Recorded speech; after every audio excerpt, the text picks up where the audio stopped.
Good afternoon, everyone. So this time we'll be talking about Agrarian reform from the Spanish colonial Philippines. gaano nga ba kaimportante ang land ownership dito sa Pilipinas. Early Spanish colonization, yung time na yun ay we can say that land is power. So kung sino yung may hawak ng mas maraming bahaging lupa, siya ay maikonsidera na makapangyarihan. This because uh, land is equal to power. So before, ang mga mayayaman lang ang may-ari ng mga mas malaking bahagi ng lupa. Kaya nga, it considered that the land is power. Ang pinakamasamang senaryo ay naobserbahan noong panahon ng kolonyal nang ang mga kolonyalistang Espanyol ay nagpakilala ng mga bagong sistema ng paghawak ng lupa sa mga cacique. Kasik. So, ano nga ba ang kasik? Kasik is a chief of an indigenous clan or tribe. At ito ay linikha ng mga seryosong problema na may lawak na epekto sa mga sinaunang sistema ng mga pagmamay-ari ng lupa. Nawala ang kanilang mga central domain sa mga kolonyalista. Central domain. So, it is the land, territories, and resources of indigenous people. Ngayon, ano nga ba ang kinalaman sa mga farmers o magsasaka sa land ownership dito sa Pilipinas? Una-una po, land ownership is a part of the issues regarding the state of agriculture sa Pilipinas. Number one, land ownership for the farmers are very important. Lahat ng kanilang mga crops ay makapagkikitaan nila. Kanilang ani ay mapupunta sa kanila. Kasi ang issue ng land reform dito sa Pilipinas ay since wala sa remediota ang mga farmers or mga magsasaka, they are just renting. So bali nagrenta na sila sa mga salain nga naayuta, kumbaga mas makapangyarihan. Bali isa yun sa problema no kay dapat i-priority na ito ni atong mga magsasaka kay tungod sa ila nagikan atong ipangkaon. Muna ang issue po sa land reform dito sa Pilipinas. Ang mga Pilipino ay naninirahan na sa mga nayon at barangay bago pa man dumating ang mga Kastila sa Pilipinas at ito ay pinamunuan ng mga dato na binubuo ng Maharlika at ang mga alipin naman ay may access sa mga bunga ng lupa. Bigas ang medium ng exchange dahil hindi pa alam ang pera o kumbaga barter. Spanish period. So, gipaila-ila sa mga Kastila ang concept of ekonomenda sa Pilipinas o kining of enkomenda kay isa ka sistema ng pagbibigay ng mga lupain or royal land grants sa mga mananakop na Espanyol na loyal sa mga Spanish monarch. As a matter of policy na dapat i-depend sa mga encomenderos ang iyang ekomenda against sa mga external attacks o dapat nilang i-maintain ang peace and order sa sulod o need nila suportaan ang mga misyonaryo.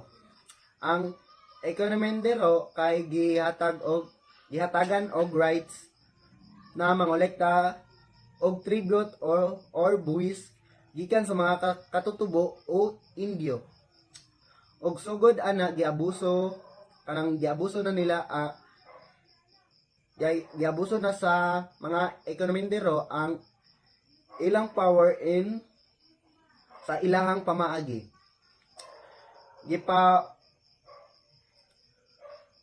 Gipaupahan nila ang ilang mga yuta sa mga powerful landlords og tungod ang mga dating katutubo na may freedom na magtanom atong mga kayutaan wala na and it become shared tenants, and that is a Spanish period. Agrarian uprising.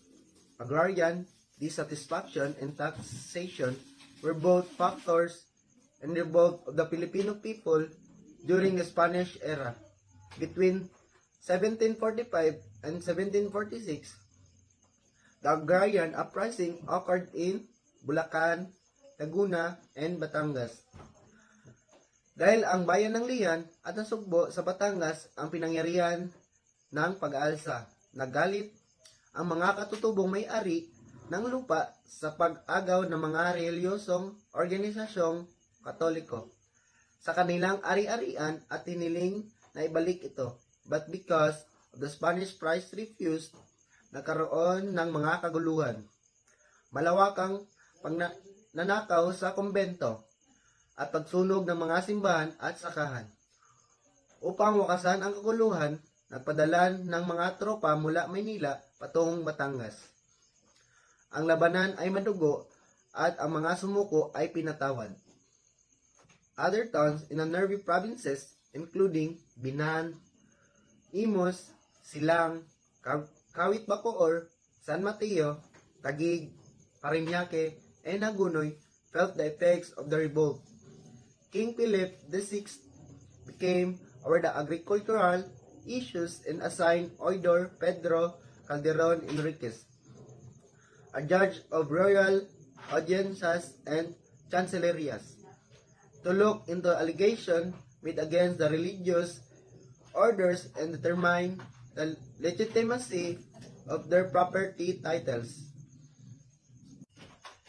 Isang secular na maestrado ang nag-utos sa mga praile na gumawa ng kanilang mga titulo. Ngunit, tumanggi silang binanggit ang kaligtasan sa simbahan. In response to their protest, the government general expelled the friars from the lands they were said to have illegally occupied and were still holding without a valid title. Reinstating of the original owners, the friars filed an appeal of the matter with the royal. The initial ruling was maintained by Audiencia of Manila in that tribunal. Ang kaso ay inapila sa Konseyo ng Indias sa Espanya. At sa pagkakataong ito ay natuloy ang desisyon. The friars won their appeal and kept the contested estates, and their ownership of the lands persisted. Even after the end Spanish regime, however, the situation did not end there. And that is Agrarian uprising. First Philippine Republic.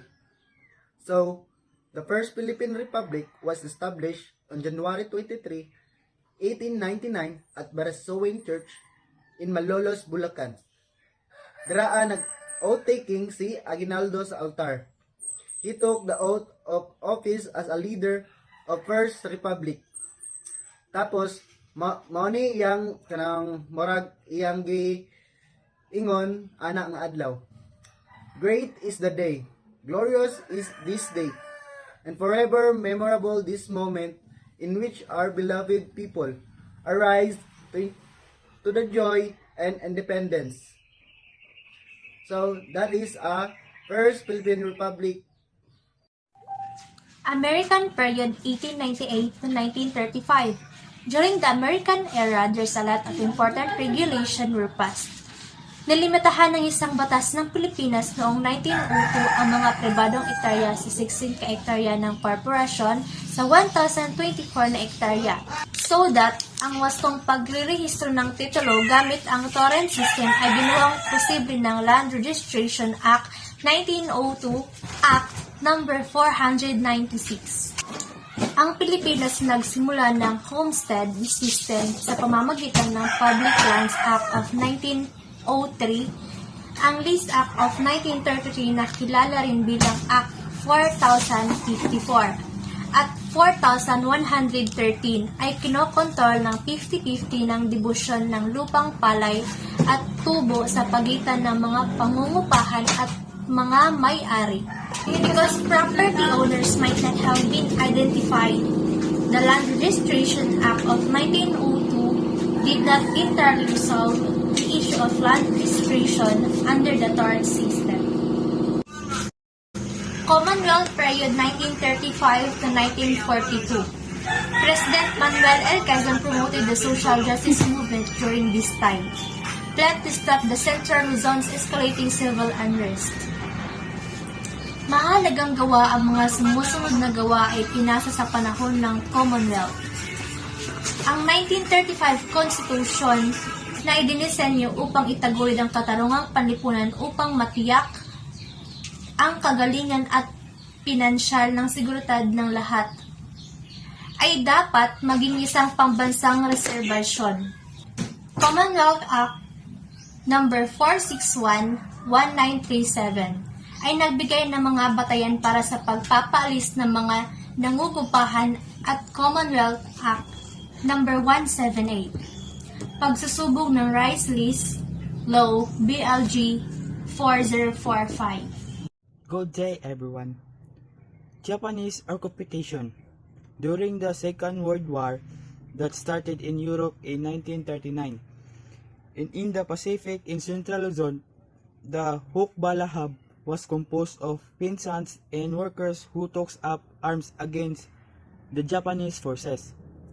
Peasants who support them earn fixed rentals, while landowners who supported the Japanese lost their lands to peasants.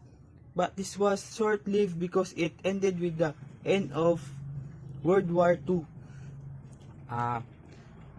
Ang Hukbalahab, ito ay binubuo ng mga magsasaka at manggagawa na humahawak ng mga armas laban sa mga Hapon. At habang sinusuportahan ng mga may-ari ang lupa ng mga Hapon, ay nawala ang kanilang mga lupain sa mga magsasaka.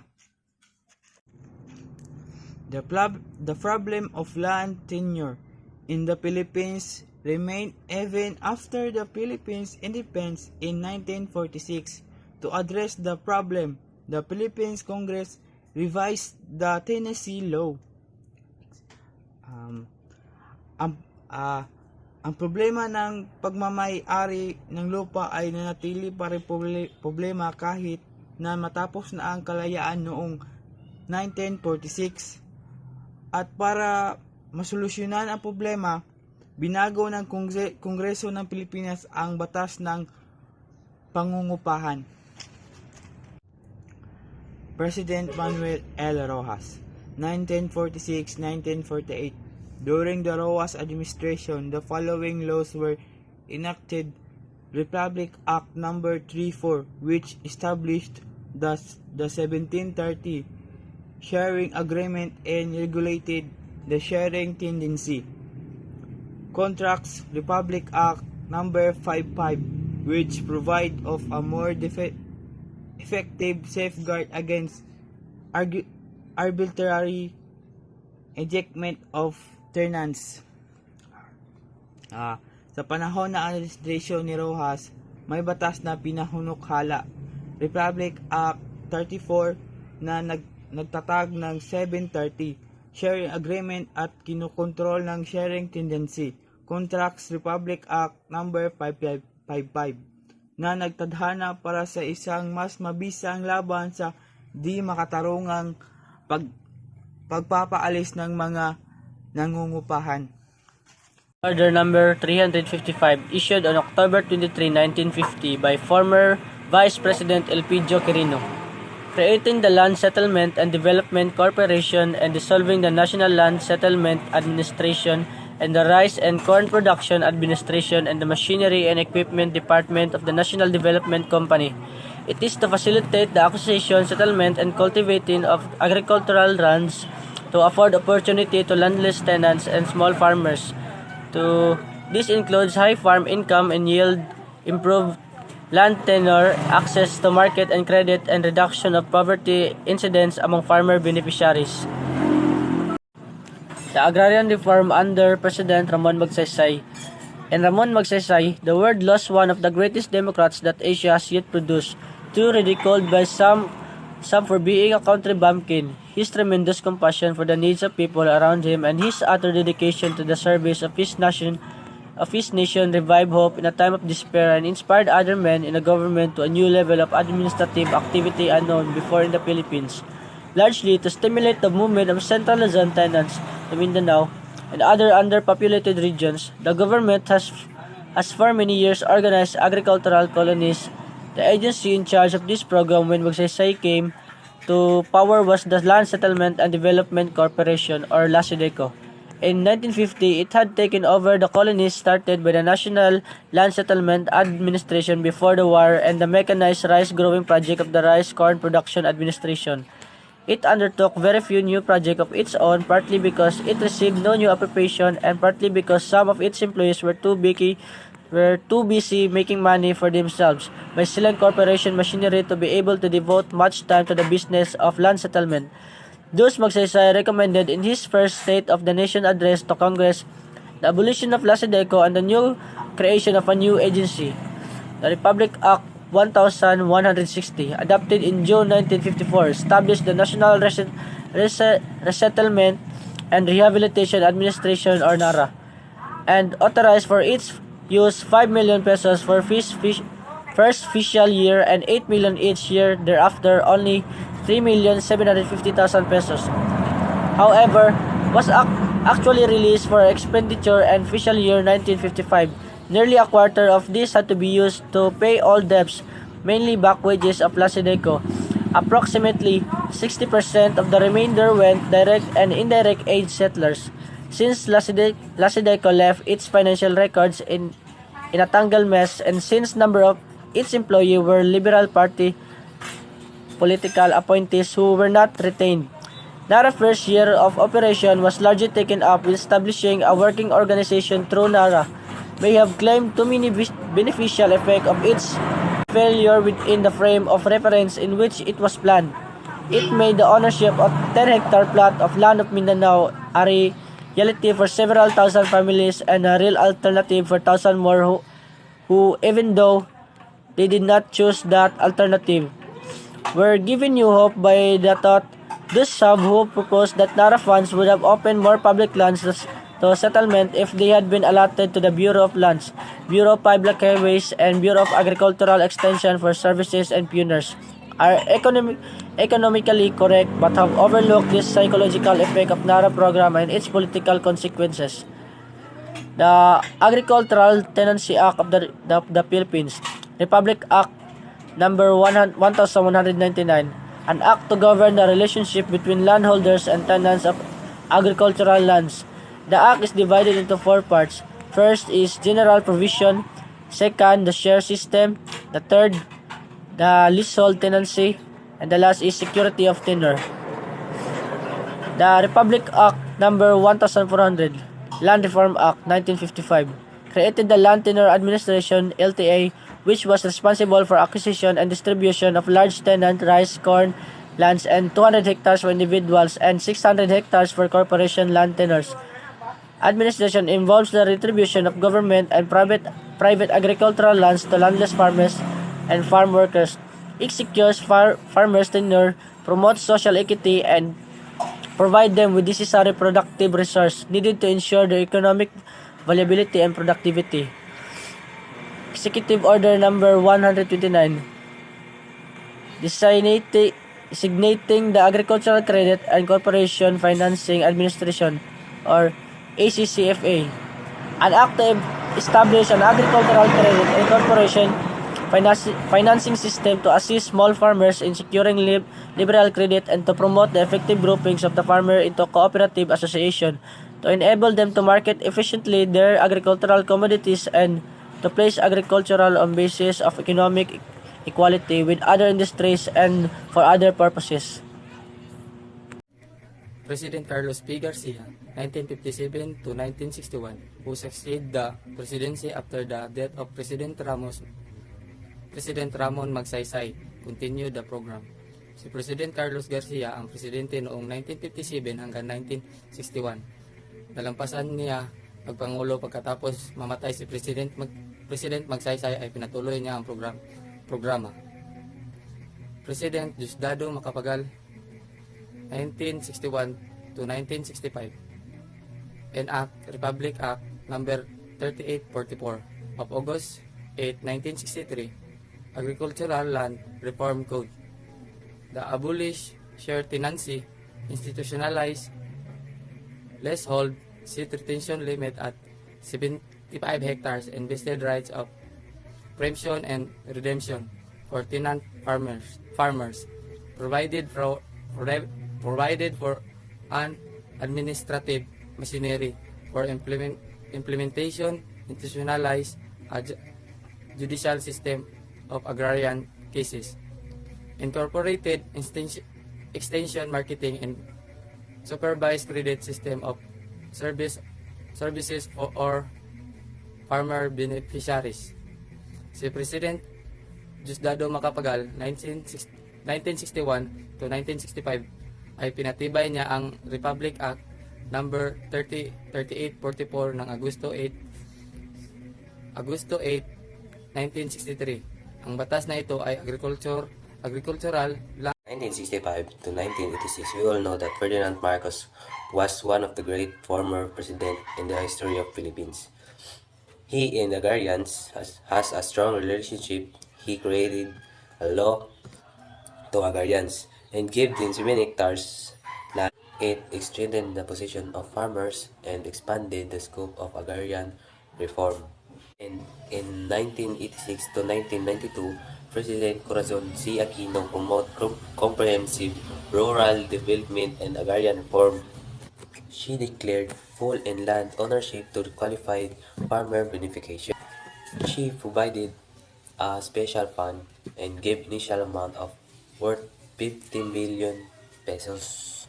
Comprehensive agrarian reform law was promoted social justice and industrialization. This law still works until present. LBP or Land Bank of the Philippines accelerated the acquisition and distribution of agricultural lands, pasture land, fish pond, and so many etc. lands, and I thank you. Agrarian reform under Ramos administration. Number 1 is Republic Act number 7881 of 1995. This law amended certain provisions of Republic Act 6657. There are exemptions and exclusions under this law. Lands actually directly and exclusively used for parks, wildlife, forest reserves, reforestation, fish sanctuaries and breeding grounds, watersheds, and mangroves shall be exempt from the coverage of this act.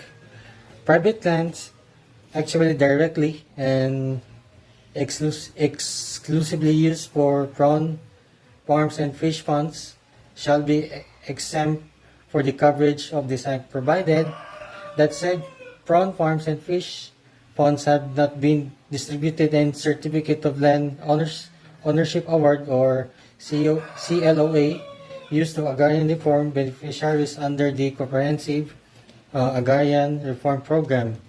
In cases where the fish ponds or prawn farms had been subjected to the comprehensive agrarian reform law by voluntary offer to sell or commercial farms, deferment or notices or compulsory acquisition, a simple and absolute majority of the actual regular workers or tenants must consent to the exemptions of 1 year from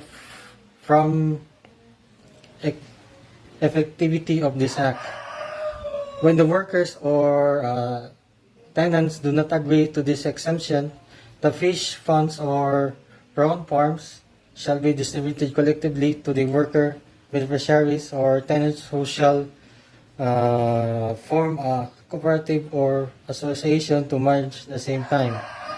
And the next, number 2 is under Ramos administration of agrarian reform is Republic Act number 7905 of 1995, also known as an act to strengthen the implementation of the comprehensive. This act is agrarian reform program and for other purposes which has approved on February 23, 1995, required among others the establishment of at least one ERC per legislative district in the next 5 years or by year 2000, or it is officially defined as an ARC, or is a barangay or village or a cluster of barangays primarily composed or managed by uh, Agrarian Reform or ARBs, Agrarian Reform Beneficiaries or ARB, who are willing to be organized and undertake the integrated development of an area or their organization cooperatives. It also reiterated by the authority of the DAR to package project proposals and receive grants, aids, and other forms of financial assistance from any source.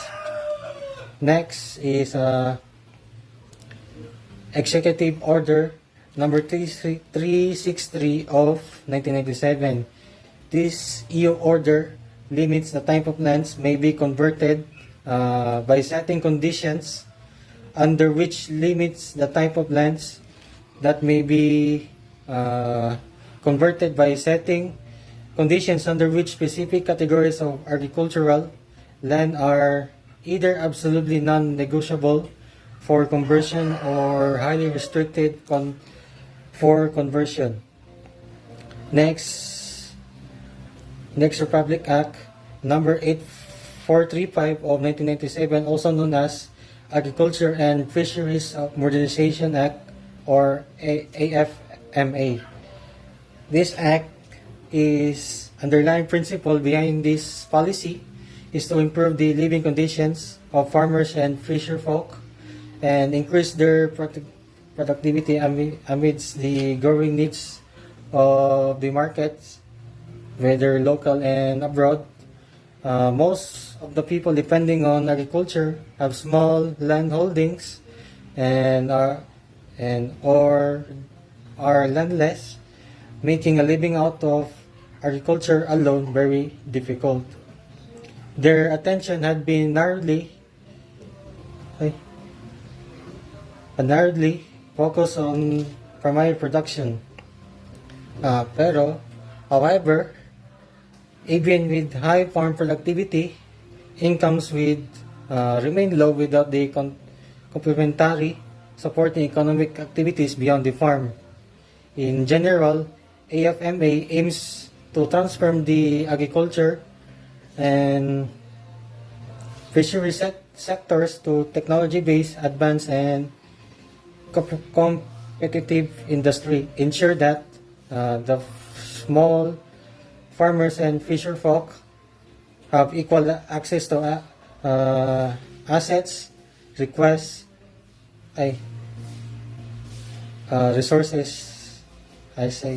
and services, guaranteed food security, encourage farmer and cooperatives and non-government organizations or NGO by enhancing their participation and decision-making, pursue an aggressive market-driven approach, make products and more competitive in the market. The next and last is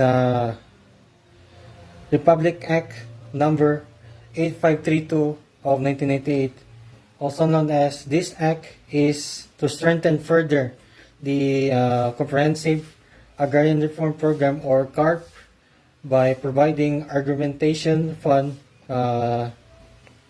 therefore amending for the purpose of section 63 of RA number 6657, also known as the CARP law of 1988.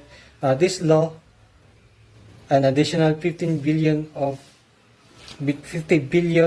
for CARP and extended its implementation for another 10 years. That's all. Thank you. Good day, everyone. My name is Mark Vincent Season. This is my report. President Joseph E. Estrada, 1998-2000. ARAP initiated the enactment of Executive Order Number 151, September 1999, Farmers Trust Fund, which established the Farmers Trust Development Program and provide institutional reforms and found mechanism for mobilizing long-term private sector capital for rural development. President Estrada launched the Magkabalikat para sa kaunlarang agraryo or magsasaka. The DAR forged into joint ventures with the private investors into agrarian sector.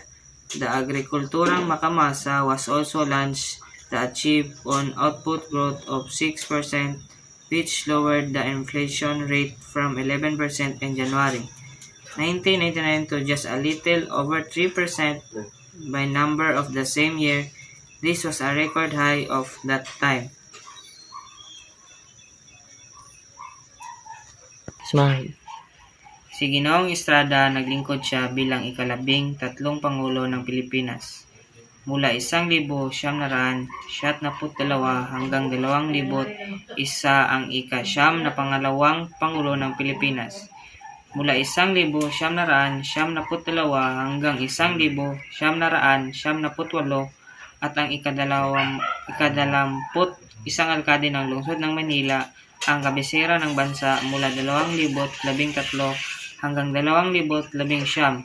Noong 2001 siya ay naging unang punong ehekutibo sa Asya na formal na na-impeach at nagbitiw sa kapangyarihan. That's all. Thank you. Former President Arroyo envisioned to make the countryside economically viable for the Filipino family by building partnership and promoting social equity in new economic opportunity towards lasting peace and sustainable rural development. So, first, unsay kalayan sa land reform o agrarian reform? Well, land reform kay gusto ra nato nga naay redistribution sa mga yuta nga gikan sa landlord para sa mga farmer nga mao'y gaalaga o naga-cultivate sa yuta. Then, ang agrarian reform kay dili ra dapat about land reform ba, dapat sad makinabang ang mga farmers o dapat makakwarta pud sila kay mao na ang ginasulong sa agrarian reform. So on September 27, 2004, former President Gloria Macapagal Arroyo signed Executive Order number 379S 2004, amending Executive Order number 364 entitled Transforming the Department of Agrarian Reform into Department of Land Reform. So gipirmahan na ni Gloria Arroyo kay gusto siya matransform ang agrarian to land reform. So anong gipirmahan ni former Gloria Arroyo kay gusto niya ma-widen pang scope sa mga land reform diri sa Pilipinas.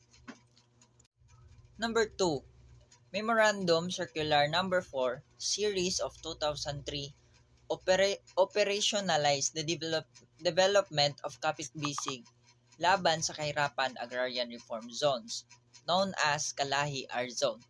So gipirmahan po niya kay para siya mag-operate aning Kalahi R Zone. So what is ang Kalahi R Zone?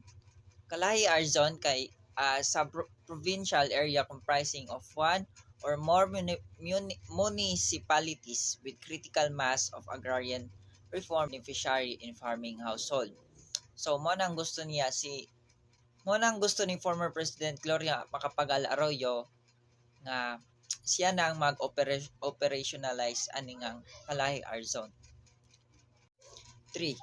Republic Act number 9700 S 2009, an act strengthening the Comprehensive Agrarian Reform Program or known as CARP, extending the acquisition and distribution of all agricultural lands, instituting necessary reforms, amending for the purpose certain provisions of Republic Act number 6657. So kini nga gisign ni former President Gloria Arroyo is kay para ma-strengthen pa bitaw ang CARP bitaw, kay ang CARP manggod kay